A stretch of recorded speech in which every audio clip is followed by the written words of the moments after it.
Right, so episode 196. 172. If you say so. There we go. All right, so today we're going to talk about fatigue and a concept that I think changes everything. To me, it means that the science of stress is wrong. I'll say it plainly. Everything we've been doing on the 70s, on the allostasis, the science of stress and all that stuff is fundamentally, maybe not wrong, but there's a layer that is not understood correctly. And to explain that, we're going to talk about fatigue. So I have a paper here called Toward the Unity of Pathological and Exertional Fatigue, a predictive model. So what does that mean? That means that we're gonna, from our perspective, we're gonna go at exertional fatigue, so fatigue from exercise, and we're gonna try to understand what it means from the perspective of studying pathological fatigue. What is pathological fatigue? It's what they call chronic fatigue. You know when they say like adrenal, what is it called? Adrenal fatigue or shit like that. What they mean by that, they mean pathological fatigue in a sense like for months, you're always in a fatigue state, and you can't do anything, right? And it's seen as a physiological thing, right? And as usual, they are splitting physiological from, in a way, the nervous system, like in the sense of your nervous system is shut because your adrenal glands are not working properly. This is completely wrong. Like it's not the first step. Like it's not how this works. The reason the adrenal glands are shut off is because of a somatic error left unchecked. So what does it matter? Because if you understand fatigue as what it is, then you're going to treat it differently. Fatigue right now is just you exercise, you do stuff, and you run out of energy, whatever that means, right? Your muscles are fatigued, so you need carbs for energy, for example, which is complete bullshit because it's been tested. If you look at the contractility of a muscle, right, you give carbs, right? Glycogen starts to get recomposed. The contractility of the muscle does not change. So it means that having carbs after training does zero for recovery. Yeah. Zero. All it does is he gets the glycogen stores up faster, which can have his own interest, but in a sense of recovery, carbs do zero. The reason you're less fatigued is because the carbs jack up the sympathetic stuff, which is what we're going to talk about. I'm going to explain all this because I've been going at this for a while now with the same idea, except this pushes my idea way further into places that I find mind-blowing. So I want to talk about this paper. But so the idea, what actually allows for the contractibility of the muscle to come back up was a combination of temperature, adrenaline, and lactate. Those were actually the key. Why? Because actually it allows us to deal with somatic error. So that's why we're going to talk about this. I'm going to try to explain the paper. Everybody has to read it. I'm going to post it. This frames training completely differently. The science of stress from the 70s, from the Russian and everything, that everybody, like the Nike, you know what the Nike sign is actually? It's that super compensation graph, right? So you deplete and then you go back up. But this is also then explaining why Q training works so well. Right, exactly. And so, but then he goes into, I've long said that boredom is on the sympathetic side, as weird as it sounds, and this seems to be because it's actually an overstimulation. That's what boredom is, even though it's seen as an under-arousal, but it's still on the sympathetic side. So it's under-arousal of the sympathetic side versus over-arousal, and it's going to go back and forth like this from a very interesting perspective, because what this says to me is that fatigue is a freeze mode. I'm going to explain all this as we move through it. So then is fatigue on the parasympathetic or the sympathetic on side? The parasympathetic side. So that means that overstimulation on the parasympathetic side. Exactly. And then understimulation on the sympathetic side is boredom. Okay. So that means that boredom and fatigue are actually opposite. They're the same thing from opposite direction, but that means that literally boredom and fatigue are the same thing from opposite side of the arousal arch. But so how interesting is that? So that means you're not fatigued, you're in a way bored. The other way around. You're parasympathetically bored. So, it goes on and on and on like that. The idea is fantastic. Let me get to it. So, what is the abstract? I'm going to read the abstract because a lot of the stuff I have to explain as we go. Fatigue is a common experience in both health and disease. Pathological, prolonged or chronic. Chronic and prolonged are kind of the same thing. Chronic fatigue is just even more than prolonged. It just keeps on going on. I mean, and then you don't do anything, like and that, you're still. Right? It's called a chronic fatigue syndrome, where people are constantly tired. Yeah. Even though they're not doing anything, they just can't get out of bed. They're just in a fatigue state all the time. Is that then also what Fiver is? The Fiver disease? Fiver disease? I don't know what Fiver is. Or Lyme disease. Yeah, maybe it's Dutch, but in Dutch you call it the Lyme Fiver. disease. Yeah. It would be one of the symptoms of the Lyme disease, would be the chronic fatigue. But why? Because the Lyme disease creates the unchecked somatic error. That's what that would tell you. So this is why this is so important, because we don't understand, for example, why Lyme disease gets chronic fatigue. For the longest time, they say Lyme disease did not exist, by the way. Mm-hmm. And chronic fatigue to today is not seen as is seen by many as a psychological disorder. Not because it's a freeze mode. Whereas it seems that, but because they're splitting the psychological and the physiological, they're not understanding that the two going together. There is a physiological root cause to this. And the root cause comes from that prediction versus observation system. So that's why this is going to matter so much. So pathological, prolonged or chronic, and transient, exertional, so exercise fatigue symptoms are traditionally considered distinct, compounding a separation in research fields interested in the study of fatigue. So what they're saying is that you have the pathological, so prolonged and chronic, being studied by one part of the field, which is usually psychotherapists and doctors, and transient fatigue symptoms, which is where the fitness people are. And the two are not connected in the research world. Within the clinical neurosciences, nascent frameworks position pathological fatigue as a product of inference derived through hierarchical predictive processing. I'll explain.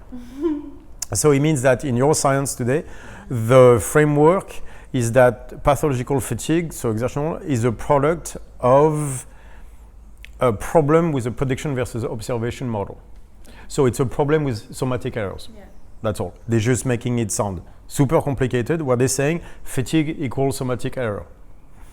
The metacognitive theory of dyshomeostasis state that psychological fatigue emerges from the detection of a persistent mismatch between prior interoceptive predictions and ascending theory evidence.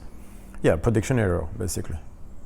So what they're saying is the theory of dyshomeostasis is that fatigue is the detection of a somatic error, so a gap between prediction and observation that just keeps hanging around, that you cannot solve. So there's a constant error, and that makes puts you straight into freeze. And it freaks out the freeze. system. So you're actually constantly in a fill, but puts you into complete freeze. Exactly, because like we have different hierarchies from 1 to 8. The first one is the heart, is control of the heart, and then as you move, it starts to be like, for example, cardiovascular capacity of the heart, so HRV, all that shit. Then you start to move between the cross organs when the heart and the gut start to talk to each other, because they do. Then you move toward the fourth one, I think is fifth is cognition, fourth is everything that is hormone related. So visceral, so all your organs, but also endocrine system, so production of hormones. Fifth, you're going to start to go toward cognition. 6, 7, and 8, you start to go into conscious thoughts. So it's a different hierarchy. So it starts with, for example, the heart detects a somatic error. Like the amount of work that it's supposed to do does not match what you think it should be. There's a connection between the heart and the brain, for example. For example, the direct connection between the heart and the brain in the sense of me. Me feels things. There's a connection between the two. That's where we know, I made a podcast about this. So whenever the sense of me does not, is saying something that the heart cannot quite agree to, that's a somatic error. And that's the first one. When this is left unchallenged, it's going to move, and it cannot be solved, it moves to the second hierarchy that is going to try to solve it through changing cardiovascular things. So for example, HRV would be one way to fix that somatic error, because HRV higher or lower will allow you to go parasympathetic, sympathetic. So the heart is going to try to make you go more sympathetic or more parasympathetic to solve that somatic error, to solve the problem. That doesn't work. Now we go cross organs. So now the heart is going to talk to the other organs to make them do specific things, to try to do the somatic error. That doesn't work. Then we move toward endocrine system. We're going to produce hormones to make the body act a certain way in order to solve that somatic error. None of this is conscious. Yeah. None of that gets to your head yet. The higher we go on the hierarchies, the more you start to feel it. When it's at the heart, you don't feel shit. When it starts to go a bit higher, you see, and eventually third, fourth, you start to have a feeling. It's not a conscious thought, but it starts to be a feeling that something is happening. Then you start to go in the fifth and higher when it brings about the conscious thought, because then it means like some major there's an urgency reaction. Yes, that exactly. needs to be handled right exactly. now. That's how the system of somatic error works. So what they're saying is that fatigue is that somatic error keeps going up and up and up and up until it hits specific areas, and then it's a freeze mode. It shuts down the brain, and that's what the fatigue is. Okay. So evaluation of allostatic control during the experience of dyshomeostasis signals low evidence for internal generative models. Don't worry about it. Which undermines an agent feeling of mastery over the body and is experienced phenomenologically as fatigue. That alone should be framed, which undermine an agent's feelings of mastery over the body and is experienced as fatigue. They are saying that that's what fatigue is the agent, you, is starting to lose the feeling of mastery over the body. Yeah, so you can't tell your body what to do anymore. You lose the confidence in you controlling your own body. That's what fatigue is. So doubting yourself. Yeah. On an unconscious level. Unconscious doubts, that's what fatigue is you are not confident in your body's capacity to handle the stuff because you're losing. Yeah. Flight, right? All that stuff. So you're fighting and you're losing the fight, you're going to play dead, right? So you're losing so you're trying, it's not working. Second, third, fourth, you keep going up and you keep losing. So it's pushing you more and more and more toward the flight until you start to hit the cognition levels. That's where the flight happens, and from there it's going to go to freeze. Yeah. So it's a phylogenetic hierarchy that I always talked about. That's what fatigue is. It's the end of the phylogenetic hierarchy. But from a somatic error that does not even start at a conscious level. It starts at the first hierarchy at the heart. How crazy is that? So that's just the implication of this are monstrous. Yeah. The same metacognitive mechanisms have been excluded as a theoretical account for the acute transient experience of exertional fatigue. Here we contest this proposition and offer a more parsimonious account of fatigue in which a common mechanism, the loss of certainty or confidence in allostatic predictions, is at the core of both pathological and non-pathological exertional symptoms of fatigue.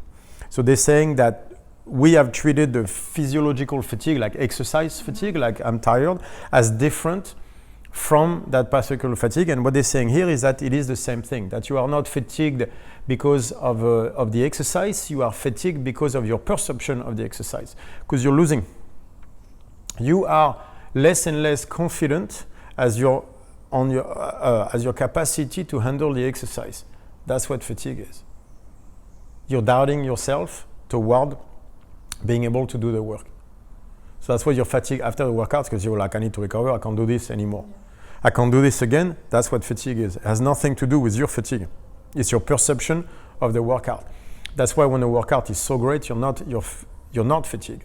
You're tired, but you're not fatigued. So that explains so much shit. This paper is it's insane. Like no one is gonna 15 minutes. Andrew, we have Andrew that is there for our first training camp. He's there. Can you do me a favor? Can you tell me in 10 minutes?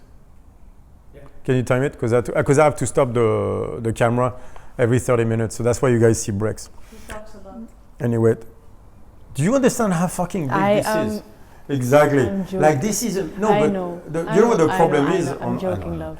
The problem is that very few people in the fitness industry will be able to read this. Yeah. So the top guys out there that are that have made all their career on programming toward allostasis and then like that old school, like overcompensation or surcompensation, like toward all that stuff. This is exercise physiology 101 taught in colleges and everything. This is saying that they're wrong, that we do not understand fully. They're going a level deeper on what allostasis is. That the fatigue of the body, for example, that means this has nothing to do with nutrition. Fatigue has zero to do with nutrition. Like if you're not eating enough, your body will lose the confidence that it can generate the glycogen necessary enough to go. So in that sense, but it has nothing to do with carb as energy. That means that we've taken massive shortcuts in the science of stress, that we do not understand the importance of the nervous system, not psychology, of the idea of end-body cognition, of the predictive mechanism. This goes so deep against everybody out there that has been oversimplifying the science of stress for so long. This is chopping at the knees of most people out there doing the programming and everything. This goes against, not even them, this goes against what is taught in college in a way. Not against, but goes so much deeper than what is taught in college. That's why it's crazy. So then the introduction. So I'm not going to read the whole thing, because otherwise we're here in 3 hours, which honestly we're going to go get a chai latte. I'm going to read this for the next 3 hours because with music on, because this is like, when you read a book and like the guy is talking to you, that's what I'm excited as reading this as I am reading, maybe not niche, but like my science fiction at least. Like this is way more than science fiction. Like this is like when I read philosophy, oh my God, this means so much. Yeah. This is Q training. Yeah, well, that's why it's so interesting too, right? Because it can explain perfectly what. It explains why. Why and what. But I knew this, but they're putting it on paper and they're putting so much of the stuff that I said like in front of me that is The experience of fatigue is ubiquitous in both health and disease. Although the concept of fatigue is firmly embedded within modern life, lay understanding, that means peasants, us, of what is meant when describing oneself as fatigue can be diverse and multifaceted. Dictionary definition of fatigue include extreme tiredness resulting from mental or physical exertion. Yeah, no shit. Anyway, they go into this. Colloquial understanding of fatigue may serve to complicate its formal study. Yes, they're calling us peasants again.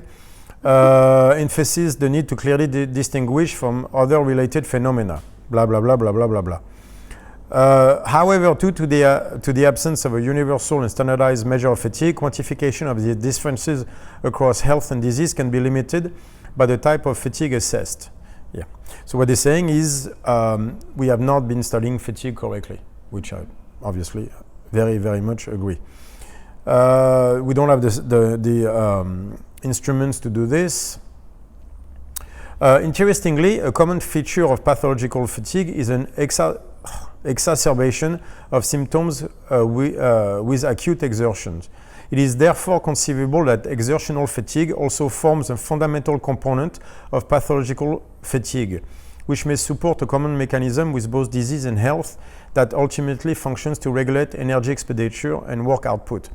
What they're saying here is that by blasting yourself through exercise too much and overtraining, you can end up in what is called adrenal fatigue. That's what they're saying right there, which we all know because it happened, even though what he's saying is that it's not adrenal fatigue. It's adrenal, it would be the fourth hierarchy. It starts way below that. It's not that the adrenal gland cannot function anymore. It's that they're being shut off. Yeah. They're being actively shut off. Yeah, it's like we have a gate mechanism for pain. Mm-hmm. Pain is not that simple. Pain is an interpretation of the brain. I did a podcast on this. It's an interpretation of the brain. There's a gate system where it just turns on and off depending on what is needed. That's why sometimes you see soldiers on the battlefield that are almost mortally wounded and then just go on fighting. Like they don't feel anything because the brain shut it off because it needed to. So it's a gate mechanism. Turns out a lot of the stuff is the same idea. Like that adrenal gland fatigue, it's not that. There's a gate mechanism for fatigue. So you're not fatigued as, you're going to be fatigued. It's a gate mechanism just like pain is. We can turn off pain. That means we can turn off fatigue just the same. Fatigue is a state, not something that happens. It's not a physiological reality. It's just a state. just like pain. You can go with pain, you can go without pain with the same thing. Then fatigue is the same. Fatigue is not a physiological reality. It is a state. It is a subjective state, not an objective state. So if you're in the middle of a workout and you feel extremely fatigued, is there a way to come back? Yeah, And what is the way to come back? Yeah, that's what we're gonna go over. Let me go through that, and then we're gonna go over exactly that. However, even within these emerging frameworks, the mechanism underpinning pathological and non-pathological exertional fatigue are suggested to be different. This article aims to challenge this notion and proposes that the metacognitive theory of dyshomeostasis may instead provide a generalizable theoretical framework for understanding the emergence of fatigue during acute transient exertion. So that's exactly what they're saying, is that even during exercise, that fatigue that you feel is not a physiological reality, it is a state. Therefore, it can be shut off. What is fatigue? So then they go into explaining fatigue versus fatigability. Despite the absence of a standardized definition of fatigue, you notice how much they repeat stuff in this? Yeah, that's why reading is so exhausting. Blah, blah, blah, blah, blah. The taxonomy has been applied to facilitate articulation of fatigue in both neurological condition and in response to exercise, basically. Fatigue is described as a self-reported disabling symptoms incorporating two dimensions: a subjective dimension, perceived fatigue, associated with broad feelings linked to weariness and exhaustion, and or an objective dimension, performance fatigability, denoting a reduction of some markers of physical or cognitive performance. Oh, this is so good. So they're saying that fatigue is two things: perceived fatigue and what they're going to call fatigability. Fatigability is the physical side where you start to notice, for example, that you don't have enough glycogen necessary to keep on exercising at that level. Yeah. But it's still a prediction mechanism. It's not that, how to explain? Glycogen runs out, therefore the body cannot produce. It's not that. It's like there's a zoom out mechanism that looks at the level of glycogen that is going, hey, it's getting low. It's too expensive to keep on We're going to going get fucked soon if we keep doing this. Right. So that's fundamentally that no one gets, is that there is a Maxwell's demon looking at the situation, and that's the Maxwell demon is going to decide fatigue. Maxwell demon. The actual fatigue in the sense of physical fatigue. Both, because it seems that what we call fatigue is two things: is perceived fatigue, like the state, but also fatigability, that capacity to look at the body and see the difference in the markers. So what they call performance fatigability, denoting a reduction in some markers, physical or cognitive performance. So you start the workout here, and then you're halfway through the workout and you notice that cognition is going to shit, and then your glycogen is running low. Right. That's not what's creating fatigue. What's creating fatigue is a Maxwell's demon that goes, hey, zoom out another person that you have within you, that they're looking at the physical situation, going like, that's going the wrong route. Yeah. And then there's the other part that is a subjective dimension, that is another person, that is denoting a reduction, that is associated with broad feelings linked to weariness and exhaustion. So that is in charge of, hey, how does this feel? Yeah. There's one that goes, how does this feel? It feels fucking exhausting. That's how it feels, right? And the other one going like, yeah, physiologically we're going the wrong route. Yeah. Those two together, that's what fatigue is. There is a subjective part of like, how does this feel? And then what they call an objective part. But objective part, not in the sense of physiological, in the sense of Maxwell's demon looking at what is happening and making a judgment call on it. Like just a pure theoretical way of looking at it, like what's happening, which way it's going. Right, and when he starts to lose confidence as to your capacity to keep on going the way you're going, that's when fatigue sets in. So if you would see the levels going down, but you go like, I'm fine, everything is just fine, you would not be fatigued. Because it's a Maxwell demon going like, so it's not a physiological reality. You still go through a consciousness, not a consciousness, but a process of a Maxwell's demon looking at the situation. That goes so far. Because then we're going to go into ATP, which is what energy comes from. And ATP is also has to do a major thing with energy. So let me go back to that point right now because it's very important. So to go back to the ATP stuff, why is it fascinating? Because and I'm going really far into shit no one will understand on this, but that's okay. ATP is not just ATP has two functions. ATP is a measure of energy for the body, like a battery, like the energy inside a battery, to fuel your cells and all that shit. But it also happens to allow for the erasing of information within the body, so that things can happen again. It goes all the way into the cell, like it goes so far. But you could see, and the ATP, so that action of ATP of erasing information so that the car can go back to where it was to carry more stuff, right, is seen as a Maxwell demon.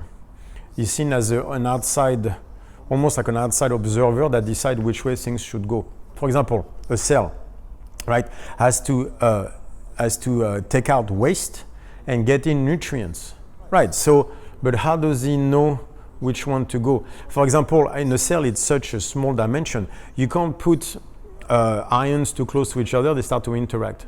So it has to keep a certain amount of space in between the nutrients within the cell, otherwise, calcium and stuff like that, they start to interact with each other. So someone has to keep the peace by keeping a certain amount of space in between. Right, who does that? I have no idea. Don't worry, no one does. A cell has a shape, because the proximity, for example, a protein folds into itself, and the shape of the protein decides of a lot of its characteristics. Which means if there's certain, we see that, anyway, it's complicated, but we see that in cleavage sites on cells and shit like that, on viruses, for example. Someone has to shape the protein that way. It's one of the great mysteries that we're trying to understand is how proteins fold. That's why alpha 0 is so important. Anyway. But someone has to fold the proteins that way. Someone had to learn that.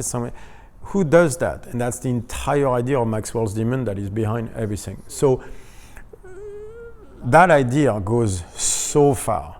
It goes all the way to the foundation of life. That's why I get so excited about this stuff, because they're introducing ideas that are deeply, deeply correct. So I find that the most fascinating thing. So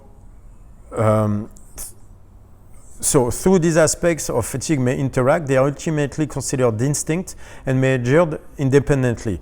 So that physical, like something is going wrong, versus I feel exhausted, may emerge independently. In the context of physical exertion, recently proposed frameworks have expanded the subjective dimension, so that I feel exhausted, to include any change in sensation that aids in regulating the performer and is referred to as perceived fatigability. Oh boy. Example of changing sensation include the perceived level of effort required during a task and of affective balance. I need an hour just to explain those two sentences. I've done many podcasts on this, but it goes back to this shit is so deep. The proposed framework, it means that subjective dimension, so not the physiological glycogen level is going down, more like I'm feeling exhausted from this thing. It includes any change in sensation that aids in regulating the performer. Change in sensation means any emotion that is brought forward in order to help the agent, the person, deal with the shit, deal with the stuff, and is referred to as perceived fatigability. Example of changing sensation include the perceived level of effort required during a task. So that means that your prediction of how much you need to exert yourself during that affects directly your fatigue levels. But even fatigability, which is so now is affect directly your view on how well you're doing. So that means that again, we're going back to doubts, right? How you think you're going affects your system look on where you are, physiologically wise. And so may result in more or less fatigue just based on how well you think you're going. So if you just keep thinking that you're doing great, you're going to if you just keep believing believing that you're doing great, you're actually doing great. Yeah, you're going to perform better. And so that's what they mean by affective balance. It means the emotion that you put into it. If you have negative emotion toward the workout, you're going to be fatigued very fast. Whereas if you have positive feelings, you're actually going to be less fatigued and perform better. But it's not enough to have words. It's a belief. Doubt versus belief, yes. That's what they call that subjective fatigability, because it seems that even the physiological aspect of level of glycogen at this level is a subjective mechanism, because it's still prediction versus observation, and it's still the Maxwell's demon, which is... So it goes back to living in a universe that you create for yourself. Exactly. Yeah. That's still, we live in the universe that we create, that we perceive as the closest to reality. We do not live in reality. Through combining multiple axes under one broad rubric as appeal for describing the complex and changing processes involved in the control of physical performance, the concept of perceived fatigability risks confusing an already complex and multifactorial phenomenon such as fatigue, and may detract its functional role in the context of physical exertion. So what they're saying is that the coaches will not understand, and that's just going to confuse them more. Probably true. To a large degree. Well, that's also a negative way of looking at it. Well, they just call us peasants for the 6th time, so it's all good, especially as coaches. The subjective component of fatigue is also often conflated and used interchangeably with concepts such as perception of effort. Not the same. Though related, these represent distinct constructs which separate functional consequences. So, subjective fatigability is not the same thing as perception of effort, because perception of effort is just like, where am I doing and everything, versus the perceived fatigability is those two people I was talking to. Like, one is, you know what I mean? So there's, what they're saying is that it goes much deeper than simply going like, oh, this is hard. It goes way, way, way past that. But because we think on a conscious level, so that's how we put everything. But there are many, many hierarchies below that are not within us, in our conscious mind, in our capacity to formulate thoughts, and yet still exists. And it's at those low levels then a lot of that stuff is gonna happen. That means that words won't do shit. Words will allow you to go like, maybe I'm not tired, you can lie to yourself, but the perceived fatigability, you cannot lie to that one. This is a deep either belief or doubt, but that is not expressed through conscious thoughts. That's where training comes in, the Q-1, to not go into the fail, to build that stuff. Like, that's where, I think that's where the Q-1 works so well, because Q-1 is not perception of effort, it changes your perception of fatigability. Yeah, it's basically building your confidence. But at a lower level than what you think is required. So what the Q-1 does then is targeting perceived fatigability. It's such a good word. Oh, I'm going to sound so fancy using that shit. You sound very fancy. Exactly. This entire podcast, like... Well, I don't, they do, but yeah. Fundamentally, fatigue is a subjective symptom. I don't know how many times I've said that. Importantly, emphasis on changes in objective performance-based markers of fatigue, particularly within health, may capture only a small part of the total fatigue process, as performance may be maintained through goal-oriented control processes at the expense of perception of fatigue. It is also important to recognize that acute performance decrements may emerge following protracted exertion in response to other transient affective states such as boredom. Oh my God. Here, this is one of the most important sentences in the whole fucking thing. Here, boredom and fatigue may be differentiated based on the level of arousal engendered by a task, corresponding to a state of under or over arousal respectively. So they're saying that boredom is an under arousal and fatigue is an over arousal, but they are the same thing. So exactly what you said in the beginning of the... Right. They're the same thing, so from opposite directions. Right, so that means that boredom and fatigue are the same problem. It's the same doubt, right? It's just not going there. So fatigue is just a bit too much, like I'm being taken too far. Boredom is I'm not being taken far enough. Fatigue end up in freeze, boredom is sympathetic. So it's under arousal going that way versus over arousal going that way. So, oh my God, I've been saying that forever. So that means that, okay, and then he keeps going on explaining a bunch of stuff. So I'll just finish this, and I'll finish by in what I think is a very important point. Thus, in healthy populations, two conditions appear necessary for the acute transient emergence of fatigue. High task demands or arousal in which the ability to exert effective control is challenged. Oh my God. So that fatigue means that a high task, exercise, studying something hard, is being associated with a doubt toward your ability to perform that task.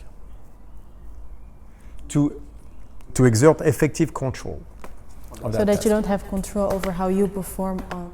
Right, so that you have a doubt toward your capacity to handle this correctly, but not on the mental level, cognition only, on the physiological as well. So why does the boredom versus fatigue matters? Because it means that they're the same thing, they're just opposite. That means that fatigue is the opposite of boredom. What does that tell you? So it's the same thing, the arch is collapsing. So that means that if you want, how do we avoid fatigue then, right? Which is the main question. That means that you have to avoid boredom to avoid fatigue in a way, because it's the same thing. Right, so you're not bored when the workout gets hard, but it's the same idea that you feel that you cannot accomplish. Like you're bored on a task and you go like, oh my God. Right, you're just gonna quit because you're like, I don't want to do this. It's the same thing as when you're overly taxed by a thing, when you go like, oh my God, I just don't want to do this. It's the same thing, just from, but it's the same idea. So take boredom and transform it as fatigue. How do we avoid fatigue? Then learning is the way out. That means that if you do a workout as body as an object, which I just have to accomplish the reps, you're gonna be bored, you're gonna be fatigued. So whenever fatigue hits, the only way out is to do the workout as a way to learn something, because then you won't be bored. So that means that if you go at a workout not with a mentality of body as an object, I'm going to do 10 reps, but body as a subject, I am getting better at every rep, I am learning something in the process of the workout, you will not feel the fatigue. So in a way, that's also like if you just follow, for example, your coach says this and you're just going to do that and that, Right. it will never lead. And guess what? Over time, what they call, there's no such thing as adrenal fatigue, but that's what it will lead to. So you're in adrenal fatigue because you've been following your coach's program for 2 years without ever questioning it, just being a good soldier doing the work. It does not work like that. The only way out is that each workout should be an opportunity for you to challenge yourself and learn something about what you're doing. Learn to move better, learn to be stronger. What did I say all the time? You want to squat more weight, you need to become the person who squats more weight. You need to manifest it. You need to become that person. As long as you learn from a workout, you learn to become that new person, you will not experience the same levels of fatigue. That's Burn the Questions. In a way, this explains Strongfit as a whole.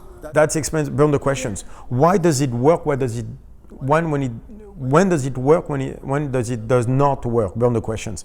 It works when you reach the end of the parking lot and you did not quit because you became a better person. You learned something about yourself and about your capacity to go past that, and you experience no fatigue. But if you go and not push as hard or not just do it because I told you to, and you do not learn about yourself in the process, then you crash completely. Because you did what you were told, body as an object, instead of taking it as body as a subject, which the idea of Burn the Question was challenging what do you want out of yourself in life. So if you go at it that route, with a learning process, how could you get bored? How could you get bored? Because then that sled push or that sled drag or whatever is not about the sled drag, it's about you. What do I want? So then you have an investment of yourself in the sled drag, which means you'll never be fatigued from it, which means you can push harder, which is the Burn the Questions, right? To the point when you go past yourself, which is where you learn the most. Whereas the other one where you're just doing it because you want like, oh, I just want the results, but you're not putting yourself into it, your soul into it, body as a subject. All you're doing is the work, which is body as an object. Then you get nothing out of it, you crash and you're extremely fatigued. And now over a year of doing that shit, you're completely wasted. And this, I think if I say that correctly, leads also back to coach as in I'm giving you the tools to figure it out yourself, right? Exactly. So you cannot tell people what to do. You have to tell them how to do it. And they have to find out. You cannot tell people what to do, because then it's body as an object that will only result in greater fatigue. That's what the freeze is. That's what the crash. What they're saying is that fatigue is a freeze mode. It's an unchecked somatic error. So what I find very interesting is that concept of manifesting it, and how you have been applying it into training, is exactly figuring out how to come back from fatigue, right? In a workout, or to deal with it, or to not go there in the first place. Because what this says is that if you go into a workout learning, you will not experience the fatigue. I find it super interesting. So I find it very interesting how you explained it to me when we talked about it. So I think maybe someone else would find it very interesting too. So could you explain? Yeah, but which one? Like what the cue? No, about how to manifest, for example, losing weight or becoming a better. Right. So that means that the greatest danger, and it was the same thing for nutrition, is in a way body as an object. So there's an arch between body as a subject, body as an object. You can't be just body as a subject either, but there's an arch between the two. Today society pushes you as body as an object, obviously, right? So this is very, very dangerous, right? What you need to do is you need to lean toward one way or another, right? So what you want to do if you want to lose weight, you're not going to go at your body going like you're going to weigh that much, and then you're going to, based on your results on the scale, losing 2 kilos or stuff like that. It's not that.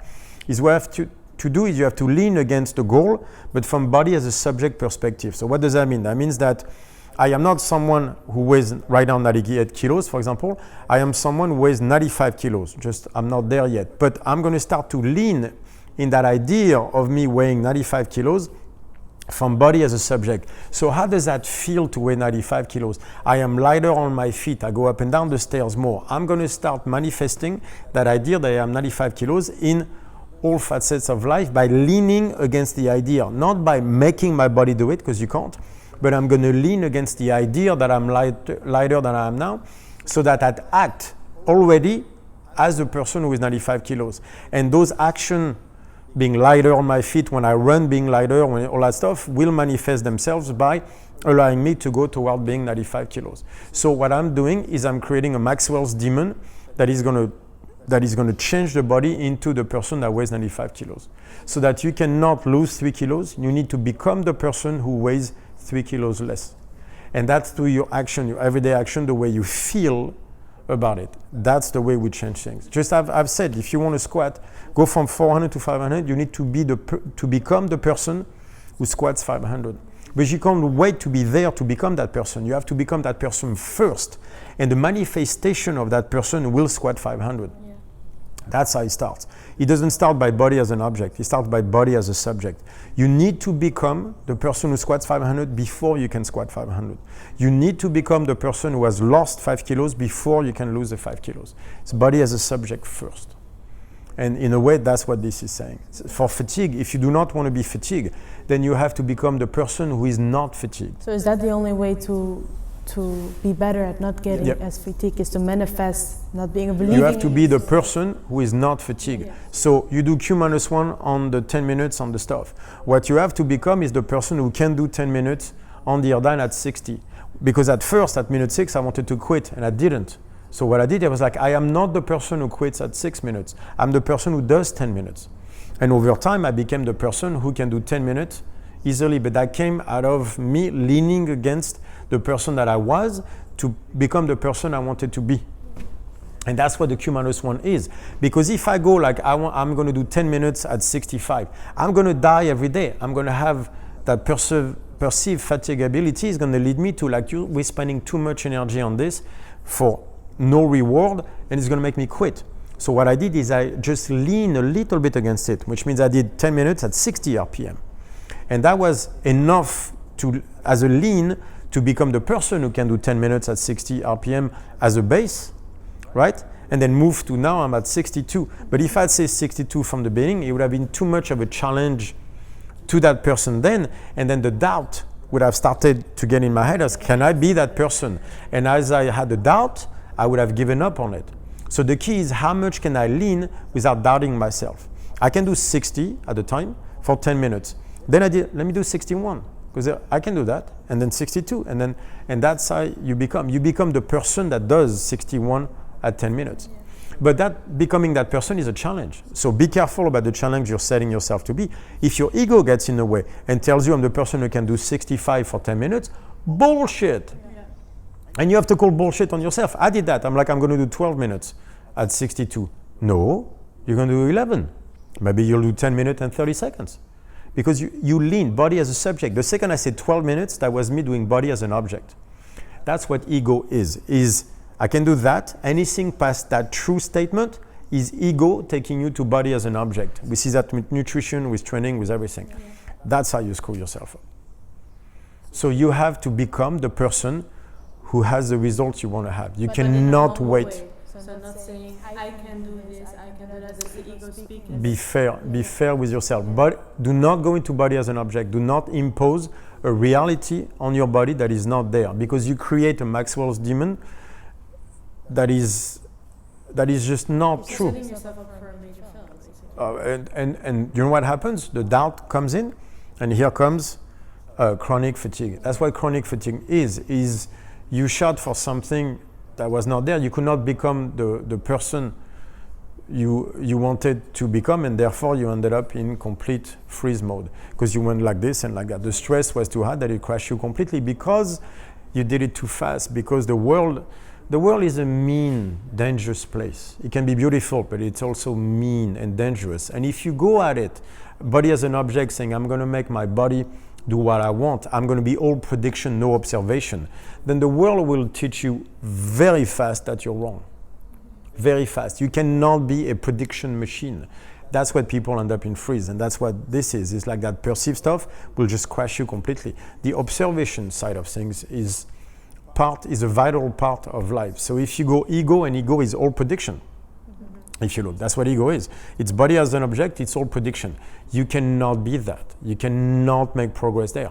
You need body as a subject, the observational side of things, so that you can see, oh, I want this, but this is where the world is. I'm like, all right.